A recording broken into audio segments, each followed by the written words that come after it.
এখন এআই এর যুগ, আমরা কনফিউজড যে ডিগ্রি, যে কঠিন পরীক্ষাগুলো আমরা ক্র্যাক করেছি, আদৌ এগুলো ভবিষ্যতে কোনো মূল্য থাকবে কিনা?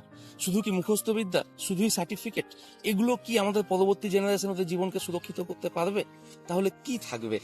পাপা, তুমি যেভাবে লড়ো সেটা, তুমি যেভাবে কথা বলছো, কাজ করছো। হ্যাঁ, ওরা দেখছে আমি কিভাবে লড়ছি। ওরা বই থেকে যতটা না শিখছে তার থেকে বেশি শিখছে আমাকে দেখে। আমার অনিশ্চয়তার মধ্যে থেকে ডিসিশন নেওয়া, ভুল করা, উঠে দাঁড়ানো, প্রত্যেক দিন শয়ে শয়ে মানুষের সঙ্গে যোগাযোগ করা আর লেগে থাকা মাসের পর মাস আর বছরের পর বছর। এই জবে থেকে ভিডিও বানাতে শুরু করেছি, আমার সব থেকে বড় ফলোয়ার কারা জানেন? আমার এই 2 মেয়ে। আর যেদিন আমার এই বড় মেয়ে নাইরা জানলো আমার একটা ইউটিউব চ্যানেলও আছে, ওই স্কুলে সবাইকে বলেছিল আমার বাবার একটা ইউটিউব চ্যানেল আছে, ফলো করিস। কিন্তু এরাই বেসিক্যালি আমার পাওয়ার, এরাই আমার উইং। আর দোয়া করবেন একটু যাতে তাড়াতাড়ি আমার জীবনে একটু স্টেবিলিটি আসে, কারণ ওদেরকে যদি সময় না দিই তাহলে হয়তো এই মুভমেন্ট খুব একটা এগোতে পারবে না।